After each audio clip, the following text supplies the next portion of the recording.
Welcome to Game Over Entertainment. Today we're talking about Life is Strange once again, and talking about the Sacrifice Arcadia Bay ending, the problem with saving Chloe. Alright guys, now I am not criticizing people who want to save Chloe, okay? Pricefield forever. If that's your way you want to go with it, that's fine, okay? So let's get that out the way. I'm just saying the events that follow after you pick this choice do not add up, okay? And I think we've been shortchanged the ending right here. So number one, the problem with this ending, it's very short. All right, definitely like 1/4 of the time of the other ending. They really didn't give you much payoff for the devastating choice that you have selected for Max. You know, just giving a little cutscene of them going through town, and that's it. I was hoping to see a little bit more besides that. Maybe we could saw a scene in the lighthouse, saw what maybe happened that night between Max and Chloe.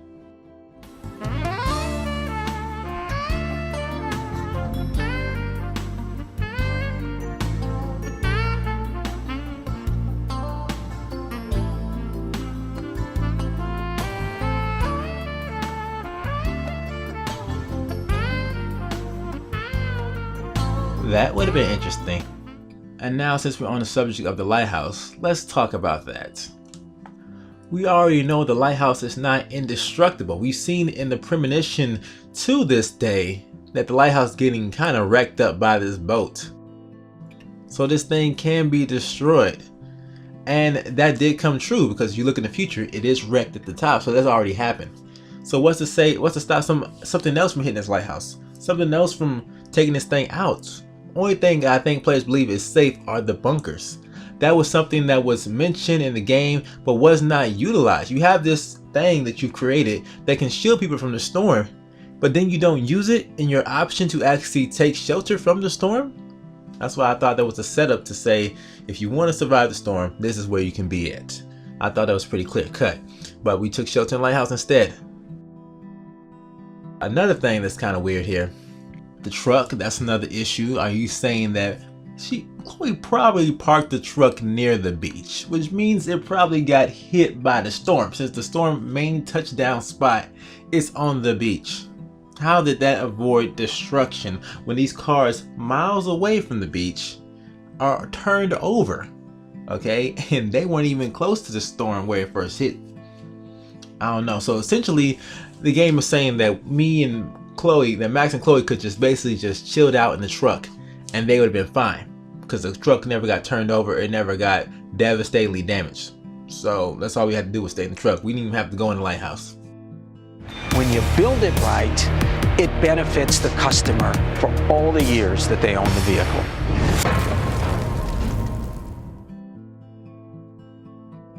Now let's move on to the town. The town is completely wrecked with no signs of life or death, minus one body on the street. What's going on here? Even when we were in alternate playthrough, we saw people kind of scattered around, dead bodies a little bit here, some signs of life or just some reminiscent of remorse, helping Max feel the pain of the choice she wanted to make, making her want to reverse this choice. We had nothing like that in the ending, man. I'm expecting to see dead bodies laid all across the street. Max and Chloe probably crying their eyes out because they've seen what their choices actually done. But in this one, they wanted to make the safe route, make players not feel guilty for the choices that they've made. You know, all these people's lives are on your hand, but they don't want you to feel guilty for it. Even the one body they show, they cover the face up so Max and Chloe don't have to see who it is. That was a cheap way out, man. It was a real choice. People really died. Help us feel the weight of this choice and what's kind of going on next with it. I mean, they're just selling out of town, happy. Maybe they just got done making sweet lesbian love last night.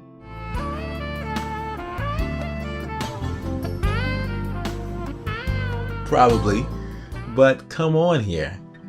They don't seem like they're really feeling this choice. I mean, I think Max had more guilt in her dream state. It wasn't even a real one, but the players were talking to her, helping Max doubt her decision that she was about to make.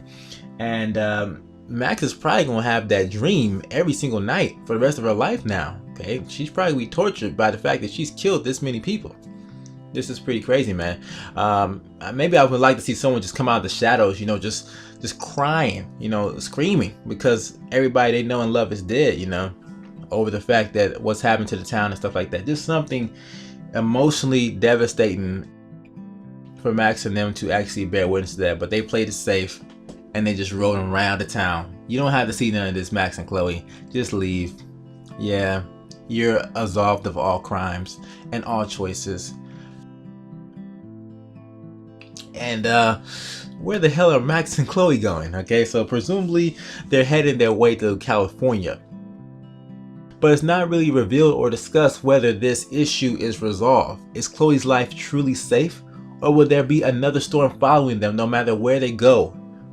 Will Max and Chloe continue to destroy towns full of people just to keep Chloe alive? How long can they do this?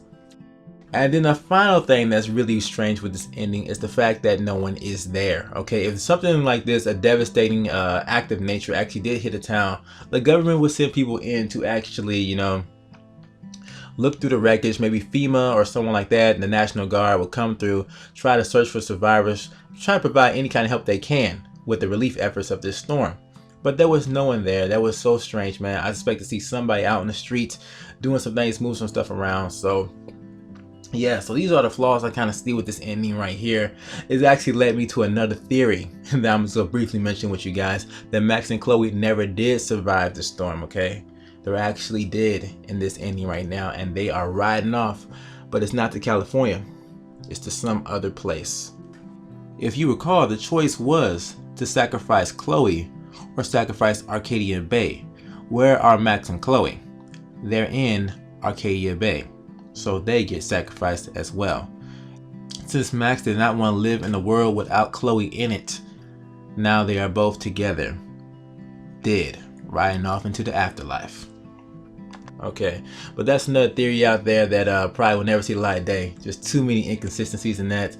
But when I run into something like this that just doesn't make a lot of sense to me, I make up theories that help them put the things together.